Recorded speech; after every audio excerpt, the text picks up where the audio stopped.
하늘에 계신 하늘아버지, 요즘 코로나 4단계로 힘든 상황이지만 하나님의 은혜로 잘 생활하게 해주셔서 감사합니다. 사랑하는 가족, 친구들, 선생님, 모두 이 시간을 잘 견뎌 교회에서 다시 만나 예배드릴 수 있도록 도와주세요. 저희가 어디에 있든 무엇을 하든 함께 해주심을 감사드립니다. 지금 이 시각 모든 가족들이 은혜로운 예배를 드릴 수 있도록 도와주세요. 사랑 많으신 예수님 이름으로 기도드립니다. 아멘.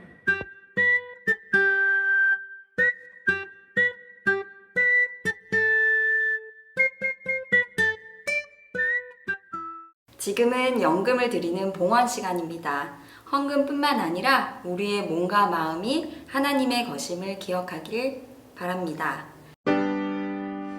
만복되는 주 하나님, 천하 사람 모두 찬송, 만만천사 임성 높여, 성부 성자 성령 찬송. 아멘.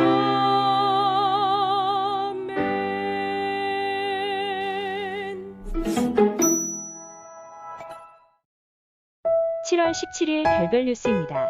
첫 번째 소식입니다. 이번 주부터 거리두기 4단계 조치에 따라 비대면 예배가 진행되었습니다. 모든 예배는 별내교회 유튜브 채널에서 송출되며 단체 문자에 제공되는 주소를 통해 접속할 수 있습니다.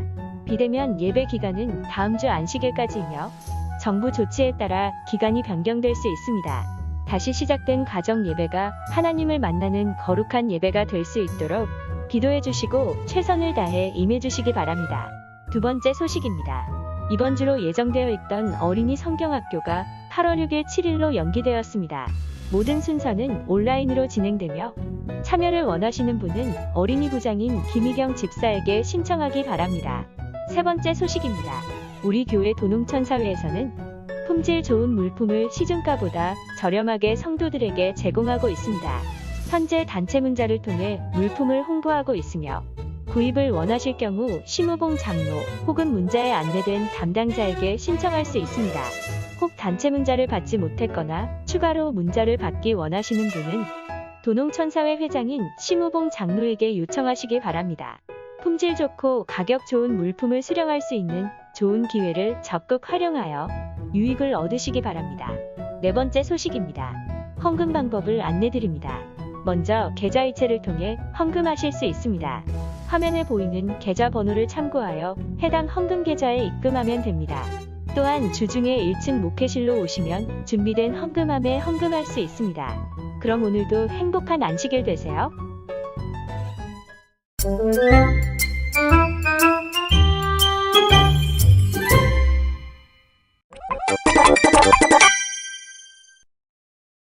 세월이 흘러도 야곱은 요셉을 잊지 못했어. 아버지가 요셉을 잊지 못하시는구나. 한편 야곱이 사는 곳에도 7년 흉년으로 기근이 왔지. 이러다 정말 굶어 죽겠는걸. 배고파! 야곱은 애굽에 곡식이 있다는 소식을 듣고 아들들을 보내기로 했어. 애굽에 가서 우리가 먹을 곡식을 사오거라. 애굽이요? 베냐민을 뺀 요셉의 형 10명은 애굽으로 가게 되지. 우와, 엄청난 도시다. 대단해. 저것 좀 봐! 아름다워. 요셉은 형들을 알아보지만 그들은 알아보지 못했어. 요셉은 형들에게 대하였군 꿈이 생각났어. 이 상황은 마치 그때의 꿈이랑 같잖아. 저들이 이 나라의 틈을 엿보러 왔다. 네? 저희가요? 정장꾼이다! 저흰 12아들로 가나안 사람입니다. 단지 애굽에 곡물을 사러 왔을 뿐입니다. 거짓말. 그럼 왜 10명이지? 너희 중 하나를 보내 막내를 데려와라. 네? 막내를 왜? 그러게 요셉에게 죄를 짓지 말자고 했잖아. 그 대가를 치르는구나. 모두 우리의 잘못이야. 형. 요셉은 시므온을 두고 곡식을 가지고 떠나게 됐어. 저들에게 곡식을 주고 풀어줘라. 네. 시몬, 기다려. 곧 올게. 베냐민을 데리고 올게. 시간이 흘러 형들은 베냐민을 데리고 애굽에 갔고 요셉은 만찬을 베풀었어. 어서 오시오. 우리 집에서 식사를 합시다. 네가 동생 베냐민이구나. 요셉은 베냐민의 자루에 몰래 은잔을 넣게 하고 종들에게 형들을 잡아오게 했어. 아니, 이게 왜 내 자루에? 망했다. 동생 베냐민이 종으로 팔리게 되자 이전과 달리 유다는 베냐민을 위해 자기를 노예로 잡도록 부탁했어. 베냐민까지 보내면 아버지는 죽을 겁니다. 차라리 제가 종이 되겠습니다. 유다! 요셉은 더 이상 복받치는 감정을 억누르지 못하고 형들에게 자신이 요셉임을 밝혔어. 형들, 나 요셉이야. 우리 아버지는 살아계시지? 요셉? 요셉이라고? 요셉은 자기를 노예로 판 형들을 용서해주고 안아주었어. 요셉! 우리 동생 미안하다. 정말 미안해. 요셉의 요청에 이스라엘은 모든 소유를 이끌고 애굽에 갔어. 바로 왕은 이들이 살 땅을 주고 이스라엘은 크게 번성했지. 하나님 감사합니다. 자, 우리 어린이 여러분 안녕. 신선한 성경 이야기의 최선우 명신환입니다. 네, 반갑습니다. 오늘 몇 도인지 아세요? 전 그건 모르겠고요. 네. 너무 더워요, 그냥. 네, 오늘 34도입니다. 34도. 체감 온도는요? 그러면 한 40도 가까이 되겠네요.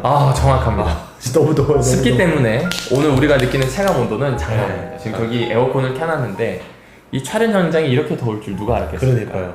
우리 친구들 물 잘 마시고요. 또 7월, 8월 남은 이 더운 여름을 좀 건강하게 잘 보냈으면 좋겠습니다. 네. 그리고 덤으로 기후 변화에 대해서도 꼭 관심을 가져주세요. 네, 어쩌면 지금 코로나도 기후 변화 때문에 생긴 문제이기 때문에 이 부분을 꼭 관심 가져주셨으면 좋겠습니다. 네. 이렇게 당부까지 하고 뭔가 특별하게 시작하는 이유가 있겠죠. 네. 오늘이 요셉 이야기의 마지막 시간입니다. 요셉 이야기도 벌써 이제 마무리가 되어 가는군요. 네, 우리끼리 박수나 쳐볼까요? 맞습니다. 드디어 마지막입니다. 그렇다면 이제 오늘 마지막 주제가 궁금한데요. 전호생 소개 좀 해주시겠어요? 네, 오늘 이야기의 마지막 주제. 어떤 키워드를 한번 말씀드리자면 키워드 네, 복수냐, 복수냐, 용서냐, 그것이 문제로다. 아하. 이게 좀 힌트가 될 수 있을 것 같습니다. 요셉이 다시 형들을 만나서 용서를 했을까요? 복수를 했을까요? 굉장히 흥미진진하네요. 네, 맞습니다. 그런데 문제가 있죠. 네. 우리 친구들과 저와 전도사님은 이 결말을 알고 있어요. 그렇죠. 그러니까 성경을 읽을 때 재미가 있을까요, 없을까요? 약간 좀 이렇게 결말을 알고 보면 조금 그 신선함이 떨어지잖아요. 어떻게 보면. 그렇죠. 네. 그래서 오늘 조금 낯설게, 네. 신선하게 네. 이야기를 하나하나 쫓아가 보려고 합니다. 네, 이야기에 앞서서 네. 목사님, 복수가 무엇인가요? 네, 복수요. 네. 네, 사전에서는 네. 아주 강렬하게 아하. 두 단어로 표현합니다. 아. 원수를 네. 갚음. 원수를 갚았다. 되게 세죠. 네. 그러니까 원수한테 빚을 진 거죠. 네. 그 빚을 갚은 거예요. 그래서 이걸 뭐 안갚음이라고 하기도 하고 설욕이라고 하기도 합니다. 네. 뭐 이 복수에 대한 이야기를 하면 아마 영화 아니면 뭐 소설 네. 이야기에 대한 이야기를 해보는 게 빠를 것 같은데. 맞아요. 혹시 복수하면 딱 떠오르는 이야기 있으실까요? 뭐 복수하면은 굉장히 뭐 제 시대인지는 모르겠는데 네네. 일단 그 있잖아요. I know who you are. 이거 있잖아요. 리암 니슨의 테이클이죠. I don't know who you are. I don't know what you want. 맞아요. 이거 굉장히 유명한 복수 내용이고 네네. 뭐 복수 혈전 막 이런 것들도 있고요. 네. 그런 것들을 생각해 보면 복수는 그 정도 생각나는 것 같아요. 네, 염식이 저보다 더 된 것 같아요. 복수혈전을 기억했어요. 하나는 망한 영화인데. 이름 때문에 그냥 그렇죠. 복수혈전이 떠오르는 거죠. 그렇죠. 하지만 봤을 것 같은. 여하튼 하나는 흥행하고 하나는 망한 영화인데 이 복수 영화는 모든 사람들이 좀 쉽게 접촉하고 찾고 싶어 합니다. 아무래도 그런 이야기 때문 아닐까요? 내가 어떤 일을 당했어요. 그런데 그 당한 일을 제대로 돌려주는 거란 말이죠. 네. 그러니까 이제 그 영화를 찾는 것 같습니다. 뭐 소설로 보자면 몬테크리스토 백작? 그런 거요? 네, 그렇죠. 좀 생소할 수도 있어요. 네. 아마 전도사님은 지금 중고등학교 때 읽었을 텐데 네. 우리 친구들은 생소할 거예요. 이 몬테크리스토 백작은요, 억울하게 옥살이를 하고요. 맞아요. 이 원수를 갚기 위해서 옥에서 나온 다음에 정말 적절하게 복수를 이어가다 결국에 성공한다. 뭐 그런 내용입니다. 자, 그럼 전도사님 이번엔 좀 반대 질문 해볼게요. 아하. 복수와 딱 반대되는 말 하면 용서거든요. 그쵸. 예. 용서에 대한 이야기 혹시 딱 떠오르는 게 있을까요? 용서에 대한 이야기. 용서는 뭔가 복수 이야기보다 바로 떠오르지는 않는 것 같아요. 네, 사실 제가 물어본 게 좀 네. 시간을 벌기 위해서인데 저도 이렇게 딱 떠오르지는 않는 것 네, 같습니다. 네. 아마도 이런 거 아닐까요? 이 복수 이야기는 사이다 같은 청량감이 있어요. 맞아요.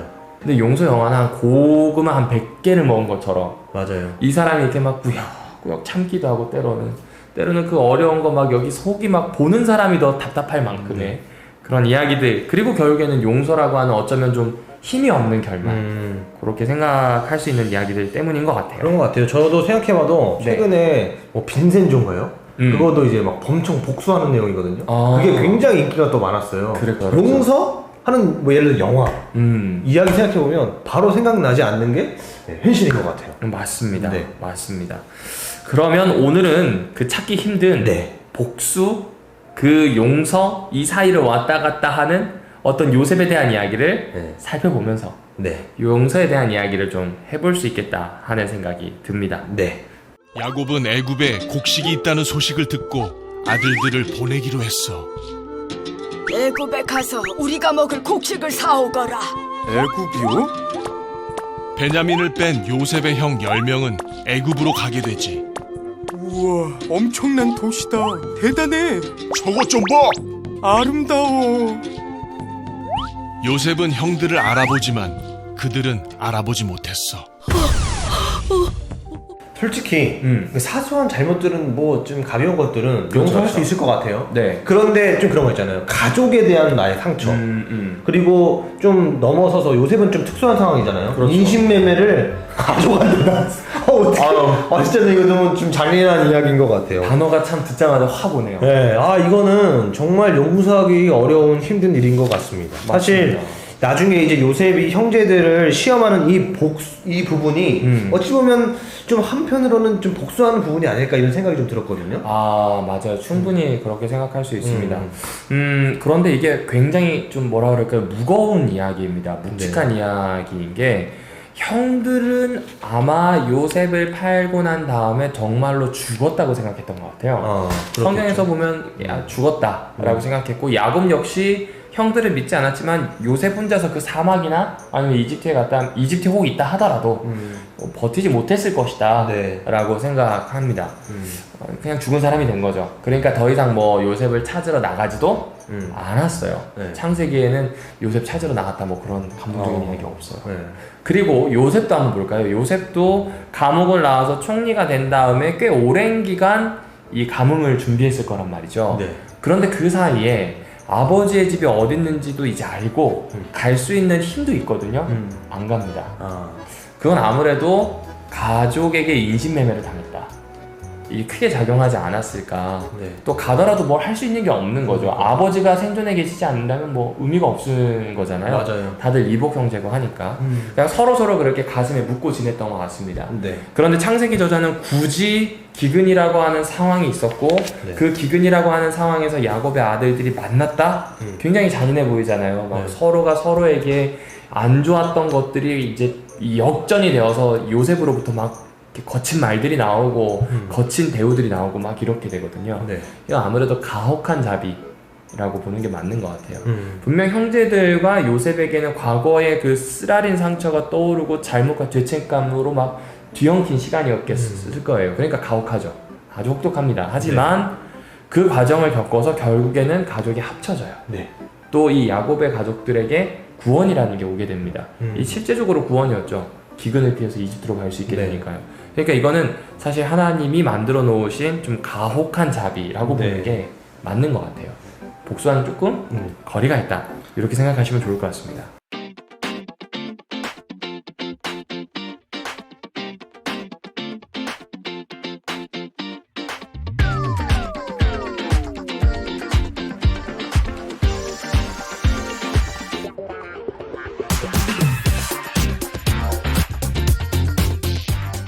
그러면 이런 부분들에 있어서 네. 제가 아까 전에 복수한 과정 같다라고 이야기를 했는데 네네. 그것이 아니라 어찌 보면 하나님의 회복 과정으로 네. 볼 수 있다는 말씀하신 거잖아요. 그렇죠, 그렇죠. 그러면 두 번이나 시험을 할 필요가 있을까요? 막 처음에 또 이것도 시험하고 뭐 이제 약간은 처음 이 생각됐거든요. 아 이제 야곱이 시작됐구나. 그렇죠, 아 그렇죠. 요거도 시험해보고 저거도 시험해보고 그래서 막 이렇게 해볼 필요가 있었을까요? 아, 굉장히 예리한 질문이에요. 네. 이게 이제 결국 복수의 이야기를 계속 이어갈 맞지 않는가 이런 네. 이야기죠. 자, 그런데 이 두 번의 시험을 딱 봤을 때 이 요셉의 태도를 보아주시면 좋습니다. 아까 영상에도 잠깐 나왔지만 요셉은 형들이 자기 앞에 왔을 때 분명히 감정적이거나 정서적인 부분은 흔들렸을 가능성이 큽니다. 네, 네. 그러니까 가서 울었죠. 그렇겠죠. 그런데 하나 분명한 건 요셉은 그때 꿈을 기억해요. 그리고 형들은 그가 요셉인지도 모르고 그 꿈도 모르고 아무것도 몰라요. 요셉이 이야기하면 요셉이 이야기하는 대로 거래나 제대로 할 수 있을까? 또 뭐 속였다라고 하니까 아 내가 정탐꾼이 아니라 무죄를 받고 나갈 수 있을까? 한치 앞을 모르고 막 너무 힘들고 막 열세에 몰려있는 상황인데 네네. 요셉은 다 알아요. 그러니까 지금 창세기에서는 요셉을 아는 사람, 인식하는 사람. 그래서 그의 아는 것, 인식하는 것이 힘이라고 하는 걸 우리에게 이야기해주고 있는 겁니다. 잘 생각해보세요. 술 맡은 관원장과 떡 맡은 관원장은 꽤 높은 고위직에 있는 사람들이 요셉의 이야기를 경청하게 됐던 것은 그가 꿈을 알았고 해석했기 때문이에요. 파라오라고 하는 사람이 노예를 자기 앞으로 데리고 와서 그의 이야기를 경청하고 총리까지 만들었다는 건 요셉이 제대로 상황을 인식했고 해결책을 알았다라고 느낀 거죠. 네. 그러니까 지금 이 두 번의 검증이라고 표현하는 게 맞겠네요. 검증의 과정을 거치게 되면서 요셉은 다 알고 있었다. 네. 그리고 요셉이 지금 이야기를 이끌어가고 있다. 하지만 우리는 거기서 하나를 더 볼 수 있죠. 하나님이 사실 모든 걸 알고 있어요. 그 모든 걸 알고 이들에게 좀 가혹하다고 생각할 수 있는 이 시간을 보내게 하면서 사실은 구원의 과정으로 이끌고 계시는구나.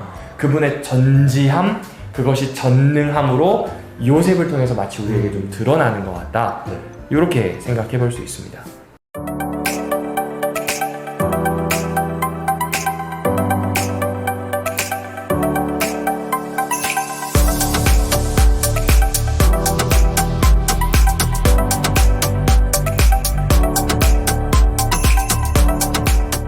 다 아신 하나님께서 또 꿈을 아는 요셉을 그분의 손으로 사용하셔서 가족이 회복할 수 있도록 지금 힘을 지금 발휘하고 계시는 것입니다. 그렇죠. 그렇게 보자면 이 두 번의 시험은 사실은 아까 말씀드렸던 것처럼 확인, 검증이 되는 겁니다. 자, 그럼 이 두 번의 검증을 통해서 오늘 우리에게 어떤 메시지를 창세기 저자는 들려주고 싶을까요? 전선생님 성경절 좀 부탁드리겠습니다. 창세기 43장 15절에 있는 말씀입니다. 그리하여 그들은 선물을 마련하고 돈을 갑줄로 준비하여 베냐민을 데리고 길을 떠나 이집트로 내려가 요셉 앞에 섰다. 아하. 요셉이 지금 베냐민과 이제 같이 온 것을 봤네요. 그렇죠. 네. 봤습니다. 그러니까 성경절에서 지금 이 본다라고 하는 건 어떤 일을 목적을 가지고 유심히 살펴본다는 의미입니다. 그러니까 지금 진짜로 베냐민 데려왔는지를 본 거죠. 아마 우리는 이 이야기를 읽을 때 이렇게 생각하지 않을까요? 요셉은 베냐민의 얼굴을 아니까 베냐민을 보고 싶었겠지? 라고 생각할 겁니다. 네. 하지만 말씀드렸다시피 요거는 검증의 과정입니다. 그래서 요셉은 한 가지를 더 물어보죠. 아빠 생존해 계셔요? 이걸 물어본 거예요. 네. 그러니까 아버지가 생존해 계시냐라고 묻는 이유는 뭘까요? 아버지가 생존해 있으면 베냐민을 데리고 가라고 했을까요? 절대 아버지는 절대 안 된다 하셨겠죠. 그렇죠. 굶어 죽는 한이 있더라도 안 된다. 왜냐하면 요셉이 없어졌어요. 그러니까요. 그리고 사랑하는 사랑하는 아내의 두 번째 아들이라고 하면 절대로 데리고 가지 않았을 겁니다. 그리고 만약에 이 아버지가 살아계시냐라고 물었을 때 아니라고 하고 정말로 형제들이 다른 종을 베냐민으로 속일 수도 있는 거죠. 네. 왜냐하면 요셉을 애굽 사람이라고 생각해 버리면 그렇죠. 애굽 사람이 어떻게 히브리 사람의 얼굴을 알아보겠어요? 아무나 데려오면 되는 거죠. 네네. 그런데 지금 형들이 달라진 거예요. 베냐민을 데리고 왔다는 건 아버지를 어떤 과정을 통해서든 설득을 했을 거라는 이야기고요. 베냐민을 데리고 온 이들의 정직함을 보고 아, 형들이 이전과는 좀 다르구나 라고 하는 생각을 하기 시작한 겁니다. 네. 만약 그렇지 않았다면 뭐 베냐민 내려오는 게 너무 쉬웠을 겁니다. 그리고 무엇보다 베냐민은 자신이 어떤 취급을 당하면서 살았는지를 너무나 잘 알고 있습니다. 내가 얼마나 사랑받는지를 알아요. 그러면 지금 아버지가 자기가 사라졌으면 베냐민을 엄청 사랑했겠죠? 네. 그러면 그 형제들이 베냐민을 어떻게 대하는지를 보면 이 여전히 우리 엄마, 그 우리 엄마의 아들인 우리 둘을 시기하고 질투하는지 아닌지를 알 수 있었을 겁니다. 창세기 43장 32절부터 34절에 그 이야기가 있는데 네. 좀 읽어주시겠어요? 네. 그들이 요셉에게 따로 차리고 그 형제들에게 따로 차리고 그와 함께 먹는 애굽 사람에게도 따로 차리니 애굽 사람은 히브리 사람과 같이 먹으면 부정을 입음이었더라. 그들이 요셉 앞에 앉되 그들의 나이에 따라 앉히게 되니 그들이 서로 이상히 여겼더라.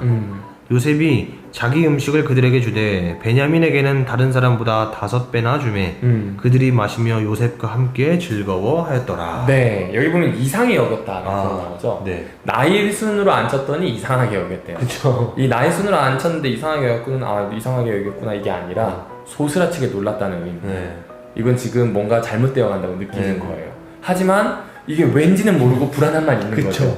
설마 얘가 요셉일까? 그렇죠. 아무도 생각 못했습니다. 네. 그리고 그 자리에서 지금 베냐민에게 5배를 줍니다. 이 애국 사람들에게 오는 완전함을 뜻한데요. 히브리 사람에게 7이 완전함이듯이 네. 이 오는 완전함, 충만함을 뜻합니다. 자, 그럼 이제 먹고 마시는 과정에서 이게 풀리게 되었어요. 네. 서로 풀리게 되면 자연스러운 행동과 습관들이 나오게 되겠죠. 그리고 요셉은 자기가 팔려갈 때 형들의 눈을 잊지 못해요. 형들의 시기하는 눈을 잊지 못합니다. 스쳐 지나가다가도 베냐민을 시기했다 혹은 질투했다 이게 느껴지면 이거는 완전히 원상복귀 되는 겁니다. 그런데 형들이 그렇게 하지 않습니다. 낯빛도 변하지 않아요. 오히려 베냐민을 위하는 모습을 보는 겁니다. 확실히 형들이 좀 바뀌었다는 것이 느껴진 겁니다. 베냐민이 5배나 받는 걸 보면서도 시기하지 않고 함께 즐거워하니까요. 적어도 이제 자기를 팔아 넘길 때의 형들은 아니었던 겁니다. 자, 그럼 이렇게 보게 되니까 이 가족 회복의 조짐이 조금씩 보이는 것 같아요. 그렇죠. 이 긍정적인 결말이 되는 것 같아 좀 보이는 상황인데 이렇게 생각해 보면 사람은 변하는 것 같아요. 그렇죠. 그러니까 뭐 어떤 이제 속된 말들로 이야기를 하면 사람은 못 변한다, 뭐 고쳐 쓰는 거 아니다, 뭐 이런 말 하잖아요. 머리 검은 짐승은 뭐 거두지 말아라. 자, 그런데 이렇게 보면 사람은 변하는 것 같아요. 그렇죠. 그리고 기질이 어떻든 버릇이 어떻든 간에 사람은 변할 수 있는 가능성이 있는 것 같아요. 그래서 열려있는 게 용서입니다. 네. 그래서 열려있는 게 용서입니다. 사실 우리는 태어나면서 죽을 때까지 사람과 인간관계를 가지면서 살아야 되는데 누구는 인간관계를 잘하는 사람이 있고 못하는 사람이 있어요. 근데 여러분 기억해 주셔야 합니다. 인간관계를 태어나면서부터 잘하는 사람은 아무도 없습니다. 그쵸. 그 인간관계는 끊임없이 노력을 합니다. 인간관계에 중심적이거나 업무 중심적이거나 뭐 업무 중심적이라서 인간관계를 못하거나 그런 거 없습니다. 네. 다 인간관계를 가지면서 저마다의 매력으로 저마다의 실수를 하면서 살아가고 있다는 것이죠. 네. 그러다 보니까 자연스럽게 사람들은 처세술을 의지하죠. 네, 얼마나 빠르게 사람을 잘 간파하는가? 간파한 대로 그 사람을 빨리 자를 건 자르고 뭐 낼 건 냈고 사람은 정말로 고쳐 쓰는 게 뭐 아니다 뭐 이렇게 이야기하죠. 하지만 오늘 성경 이야기에서 보면 그런 거 좀 지양하자, 네. 좀 내버려두자 그렇죠. 이야기를 합니다. 왜냐면 이런 능력이 자칫 미움이나 아니면은 다른 사람을 혐오하는 것을 정당화할 수 있거든요. 네. 그런 거 하지 말고 있는 그대로 도와주자 뭐 이렇게 볼 수 있는 겁니다. 네. 누구나 좋은 모습이 있으면 나쁜 모습이 있어요. 이 사람은 이게 좋구나. 이 사람은 이게 나쁘구나. 그가 나쁘고 그가 좋은 것이 나와 큰 상관이 없어요. 그냥 이게 좋구나, 나쁘구나. 혹 나에게 손해를 끼친다고 하면 이야기하는 거죠. 그러지 말아달라고, 네. 제발. 뭐 그걸 상대가 어떻게 받아들이든 그건 그 사람 일단 마음입니다. 네. 나와 그렇게 있다면 그냥 그 정도에서만 있는 그대로 표시하는 겁니다. 뭐 상대가 못 받아들이고 덤빌 수도 있겠죠? 뭐 별 수 없습니다. 별 수 없습니다. 그러나 한 가지 분명한 것은 그에게도 바뀔 가능성이 있다. 동생을 팔아버린 형들도 바뀌었다면 그에게도 변할 가능성은 있다. 단 아직 계기가 없을 수 있구나. 이렇게 이해해주는 것도 참 필요한 것 같습니다. 네. 요셉은 베냐민의 자루에 몰래 은잔을 넣게 하고 종들에게 형들을 잡아오게 했어. 아니 이게 왜 내 자루에? 망했다. 동생 베냐민이 종으로 팔리게 되자 이전과 달리 유다는 베냐민을 위해 자기를 노예로 잡도록 부탁했어. 베냐민까지 보내면 아버지는 죽을 겁니다. 차라리 제가 종이 되겠습니다. 유다! 은잔이 나왔네요. 그렇죠. 은잔이 나왔어요. 네. 은잔이 나왔습니다. 이 형제들은 그들의 자루를 뒤져서 만약에 은잔이 나오면 그는 죽고 모두가 종이 되겠다. 뭐 이렇게 네. 이야기합니다. 그러니까요. 이제 창고지기가 왔어요. 아이고. 요셉의 이 창고지기는 이 은잔을 처음부터 숨겨놓은 사람이에요. 네. 도대체 우리 총리가 왜 이러나? 오늘은 무슨 일인가? 네. 하지만 별 수 없습니다. 그리고 시킨 대로 첫째부터 말째에 이르기까지 하나하나씩 합니다. 르벤 안 나와요. 시므온 안 나옵니다. 레위 안 나와요. 유다 안 나와요. 쭉 내려가서 이사가 안 나옵니다. 네. 드디어 베냐민 차례가 되었어요. 막내죠? 네. 나왔을까요? 안 나왔을까요? 나왔어요. 나왔어요. 다분히 의도적이었어요. 네. 왜냐하면 이렇게 맨 마지막에 나왔다면 이제 형제들 사이에선 다툼이 나죠. 너이씨 막내 너 자꾸 이런 식으로 할래? 그러니까요. 이런 이야기가 나오죠. 이 정도면 화낼 법도 하죠. 안 돼. 야 진짜 야 너 여기 남아. 그리고 이제 가겠죠. 그런데 이렇게 한다면 형들은 옛날 요셉을 팔았을 때와 변한 게 하나도 없는 거잖아요. 네. 자기들 생각하기에 좀 나쁘면은 동생을 버려버렸으니까요. 네. 그런데 형들이 그렇게 하지 않습니다. 이 창세기 44장 16절을 좀 읽어주시겠어요? 유다가 말하되 우리가 내 주께 무슨 말을 하오리이까? 무슨 설명을 하오리이까? 우리가 어떻게 우리의 정직함을 나타내리이까? 하나님이 종들의 죄악을 찾아내셨으니 우리와 이 잔이 발견된 자가 다 내 주의 노예가 되겠나이다. 어떻게 우리의 정직함을 나타내겠는가? 네. 만약에 이렇게 물으면 전사님 뭐라고 대답하시겠어요? 요셉이라면 이 상황에서요? 눈물이 날 것 같아요. 예전에 그 일들이 정말 이렇게 필름이 샥 파노라마처럼 지나가면서 정말 마음이 찡하기도 하고 그 몇십 년 동안 이제 묵혀있던 것들이 자기 눈물과 함께 이렇게 흘러 내려가지 않을까 뭐 이런 생각도 한번 해보게 되는 것 같아요. 그렇죠. 그러니까 바뀌었네요. 이 베냐민을 혼내지 않아요. 네. 베냐민에게 책임을 전가하지 않습니다. 오히려 뭐라고 이야기하냐면 이거는 하나님이 우리를 제대로 벌하시려는 거다.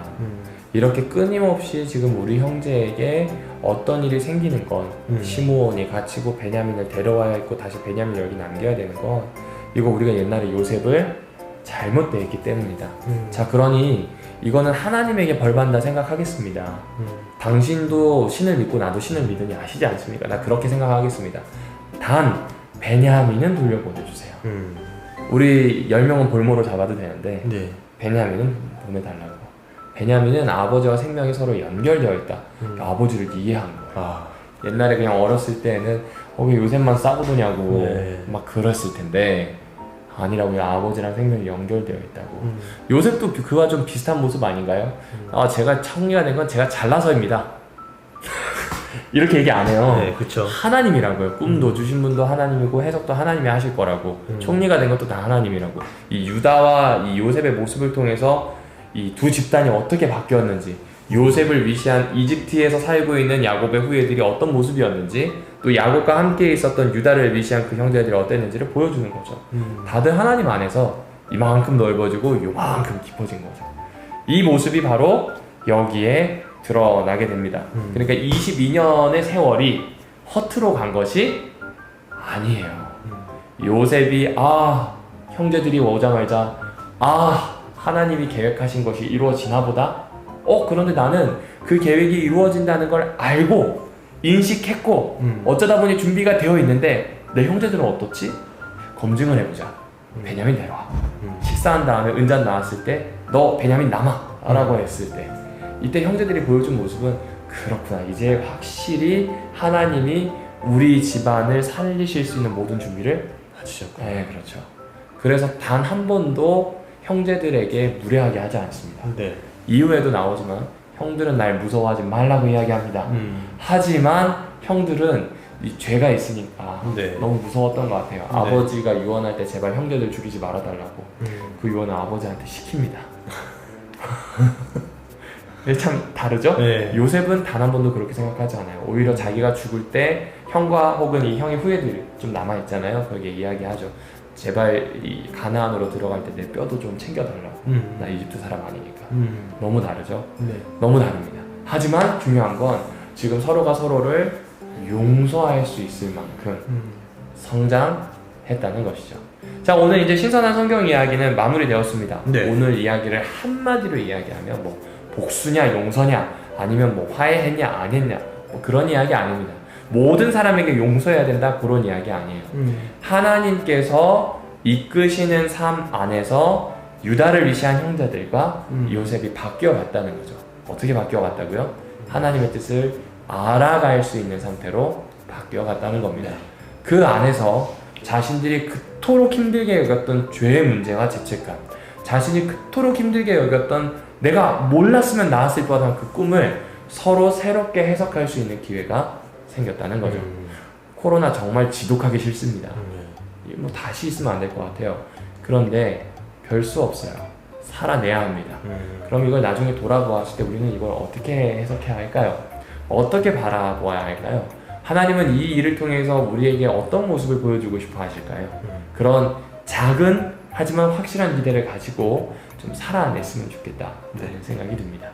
오늘 이제 메시지를 좀 마무리하면서 전사님께서 좀 우리 친구들에게 나누고 싶은 메시지가 있다면요? 저는 오늘 말씀을 나누면서 누구나 이렇게 말할 수 있지만 우리 그리스도인들은 그런 말을 하면 안 되겠다.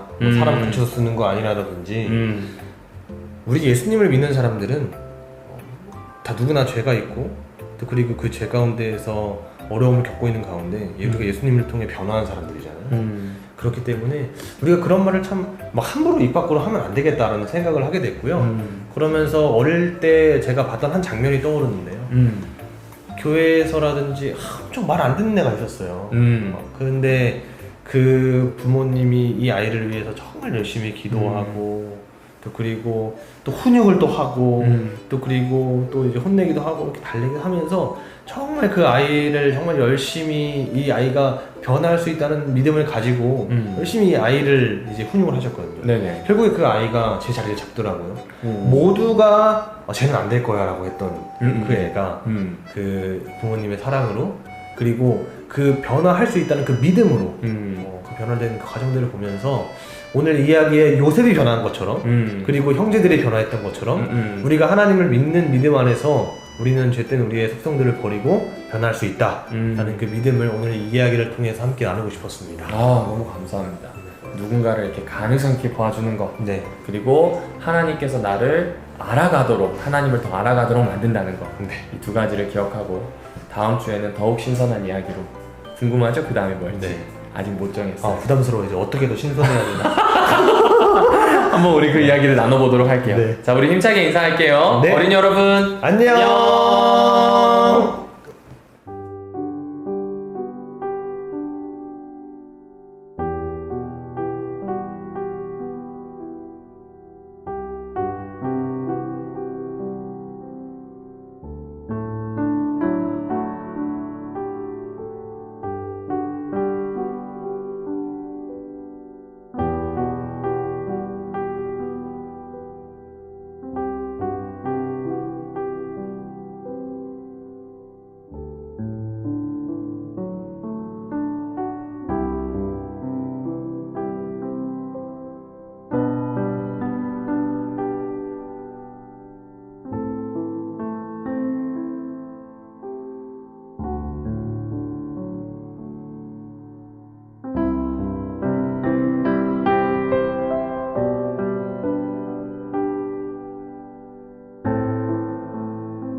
이제는 성부 하나님의 사랑과 예수 그리스도의 은혜와 성령 하나님의 교통하심, 돌보아 주심이 함께 예배드린 모든 어린이 예배 성도들 위에 임하기를 주 예수님의 이름을 의지하여 주건하나이다.